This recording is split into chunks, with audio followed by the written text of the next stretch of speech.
At NAB in Las Vegas, Libsyn expands their services for podcasters beyond just hosting and advertising. This is MacVoices. Today's MacVoices is supported by MacVoices After Dark. Uncensored, off-topic, and always off the wall. MacVoices After Dark is available as a benefit to our Patreon subscribers. Sign up at patreon.com/MacVoices. Welcome to MacVoices. This is the talk of the Apple community, and I'm Chuck Joyner. Folks, it is time for our annual visit with Rob from Libsyn. We do this every year at NAB, Rob, and I swear we're going to do it more often, and we never do. We just wait till the next year. Well, it's better in person, right? It is better in person, and the funny thing is, as I was coming to NAB, I thought about you, and I thought, well, we just talked, and then I realized it was a year ago. It was, yeah. There's not that many shows you can go to anymore these days. Things have a lot less shows now. Yeah, but I also feel like I'm in a time warp. Everything seems to be speeded up, or maybe it's just me. Well, is it just because during COVID everything slowed down? Now things are back to normal speed? That may be. That's good. Dr. Rob, folks. So how are things going with Libsyn? It seems like I see you guys everywhere and doing a lot of stuff. Doing good. I mean, we've had a lot of acquisitions. We've acquired AdvertiseCast, Podcast Ad Reps, Podgo, Julep in Germany, Glow.fm, and Auxbus. So we acquired like 5 or 6 companies in the last few years. We're now up to 150 employees in 30 states in the U.S., plus Canada, Germany, Spain, and Mexico. We have people. So we've really expanded. Okay, so I've got to ask that because that's a little bit of a surprise. So why do you have people in 30 states when you are a podcast host or hosting company that is online? That's why. Because we let our employees be wherever they want to be. So we got a lot of people working from home. Our main devs are in Pittsburgh, but even the developers have an option to work a certain amount from home. And then I've always worked from remote since 2007, and we have other people that have same way. But we just have a lot more people working remote. Okay, so that makes sense. So you don't necessarily have to have a geographic presence. That just happens to be where they're located. Yeah, that's what I'm saying. Yeah, we just have people all over the place now. I'm so tempted to take this off into a deep discussion of remote work, but we won't do that. But with all those acquisitions, are you adding services or expanding existing services? Yeah. So one of the things we added on the audio side, we've added our what we call auto ads program, where we bring programmatic ads into the podcast. So you pick a few categories or tiers of categories, and then we will go fill your content with ads. We have some shows making, one show made over 100,000 in 1 month. Wow. Yeah, just from programmatic ads. So are those inserted into the show at specific points? Are they pre-roll, post-roll? It can be all of the above. So you can have up to 1, 2, or 3 ads in the pre-roll spot, 1, 2, or 3 ads in the post-roll spot, and you can have 8 mid-roll slots with up to 1 to 3 ads. So overall, you could technically put 30 ads in a podcast. Not that I'd recommend that, but in theory, if you hardcore history and you got a 6-hour-long episode, 30 ads is only 5 an hour. Well, and that's the next question I was going to ask you. What kind of distribution do you suggest if I have a half-hour show, an hour show, a 2-hour show? How many ads do you think is optimum at this point or acceptable? I look at, for an hour-long show, mid-rolls are going to either be at like 15, 30, and 45 or 20 and 40. So like 2 or 3 mid-roll spots with 2 ads per slot for an hour-long show, and plus the pre and the post. And what kind of ad duration do you feel is proper? The mid-rolls go up to 60 seconds per slot. Pre-rolls are 30, and post-roll is 60 or even longer. Or whatever you want, yeah. Yeah, it doesn't matter, right? Yeah. So as a podcaster, I'm always interested, but how about from the advertiser side?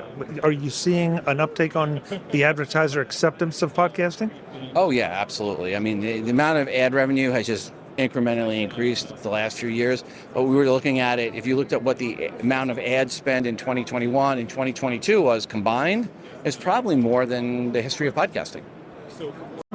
Okay, that's interesting. Pandemic driven or? Technology and audience driven. People ask, why is this? Just because more people are listening to podcasts. Build it and they will come. Well, we built it, and the advertisers are now coming. Okay.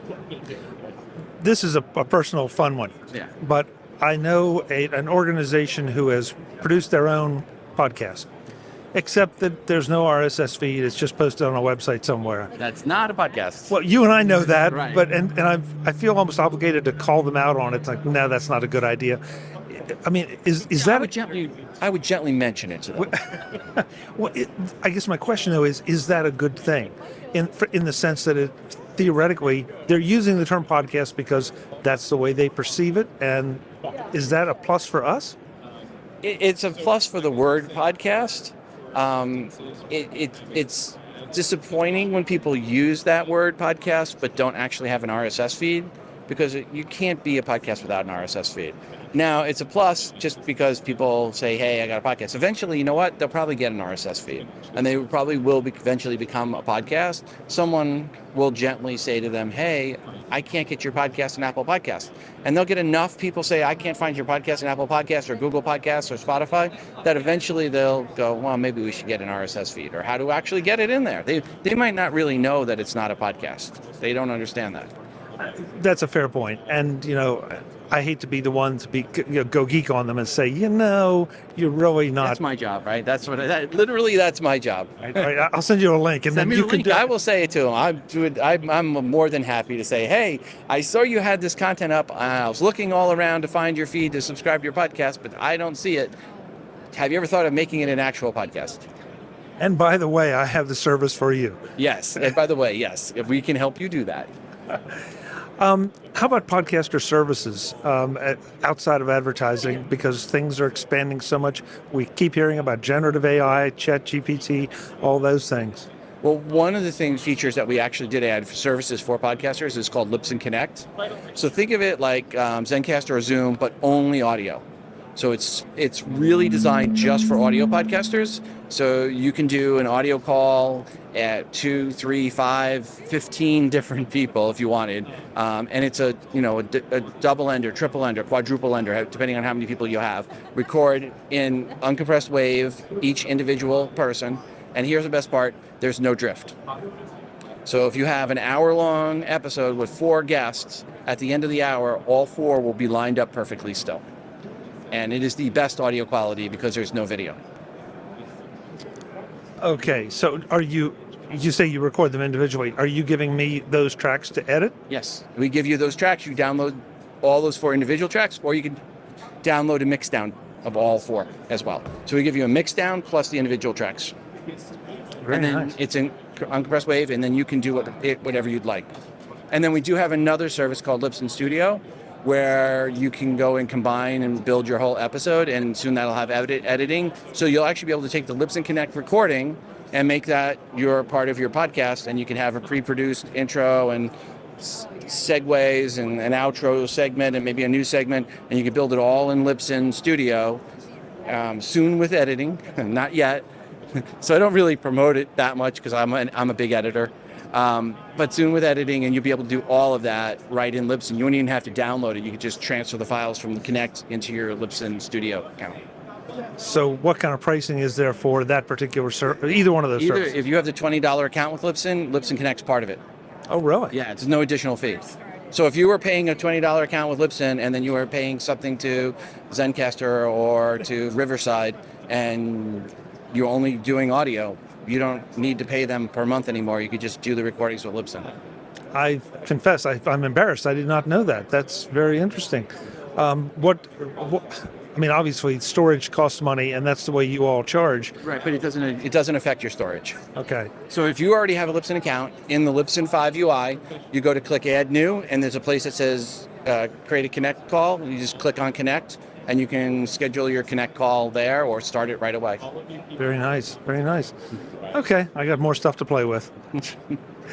The website, of course, is Libsyn, Libsyn, which stands for Liberated Syndication, Libsyn. And of course, I'm happy to tell you I've been a very pleased Libsyn customer for more years than I want to admit. Rob owns most of my online life, I think, in his servers. Rob, thank you so much. Good to see you. Chuck, thank you. Great to see you again, and thanks for hosting with us. Thank you. And right here next year? Absolutely. Well, no, we're going to be in the Central Hall. Oh. Because next year the North Hall is going to be closed. So there'll be this big gap in between Central and West. So, yeah, they'll be over in Central. Oh, that's interesting. I knew that they've refreshed South, but I didn't realize they were going to close North. Yeah, yep. Okay, well, that'll make life interesting. Yes, it will. Folks, one way or another, whichever halls are open, we'll be back. I'm Chuck Joyner. Thanks for watching. Right. Visit MacVoices.com for show notes and to connect with Chuck on social media. Get involved in our Facebook group or like our Facebook page, and get more out of your Apple tech with MacVoices Magazine, free on Flipboard and on the web. And if you find value in it all, consider supporting us through either our Patreon campaign at patreon.com/MacVoices or by making a one-time donation via the PayPal link on our front page and in the show notes of each episode. You will join these fine people who help bring you Mac Voices.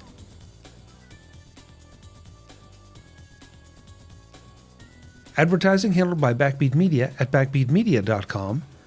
Bandwidth provided by CacheFly at cachefly.com.